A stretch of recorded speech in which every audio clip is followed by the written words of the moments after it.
मोमिनो, तुम पर रोजे फर्ज किए गए हैं जिस तरह तुमसे पहले लोगों पर फर्ज किए गए थे, ताकि तुम परहेजगार बनो। रोजों के दिन गिनती के चंद रोज हैं, तो जो शख्स तुम में से बीमार हो या सफर में हो तो दूसरे दिनों में रोजों का शुमार पूरा कर ले।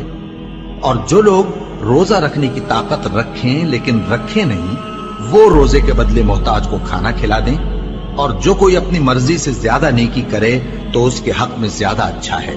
और अगर समझो तो रोजा रखना ही तुम्हारे हक में बेहतर है। रोजों का महीना रमजान का महीना है, जिसमें कुरान अव्वल नाजिल हुआ, जो लोगों का रहनुमा है और जिसमें हिदायत की खुली निशानियां हैं और जो हक व बातिल को अलग अलग करने वाला है। तो जो कोई तुम में से इस महीने में मौजूद हो, चाहिए कि पूरे महीने के रोजे रखे, और जो बीमार हो या सफर में हो तो दूसरे दिनों में रोजे रखकर उनका शुमार पूरा कर ले। अल्लाह तुम्हारे हक में आसानी चाहता है और सख्ती नहीं चाहता।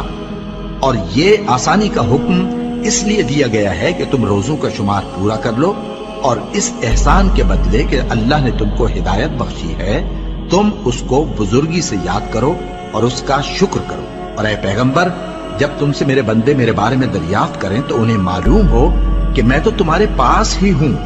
जब कोई पुकारने वाला मुझे पुकारता है तो मैं उसकी दुआ कबूल करता हूं। तो उनको चाहिए कि मेरे हुक्मों को माने और मुझ पर ईमान रखें, ताकि नेक रास्ता पाएं। रोजों की रातों में तुम्हारे लिए अपनी औरतों के पास जाना जायज कर दिया गया है। वो तुम्हारी पोशाक हैं और तुम उनकी पोशाक हो। अल्लाह को मालूम है कि तुम उनके पास जाने से अपने हक में खयानत करते थे, सो उसने तुम पर मेहरबानी की और तुम्हारी हरकत से दरगुजर फरमाई। तो अब तुमको इख्तियार है कि उनसे मुबाशरत करो। और अल्लाह ने जो चीज तुम्हारे लिए लिख रखी है, यानी औलाद, उसको अल्लाह से तलब करो और खाओ और पियो, यहां तक कि सुबह की सफेद धारी रात की सियाह धारी से अलग नजर आने लगे। फिर रोजा रखकर रात तक पूरा करो।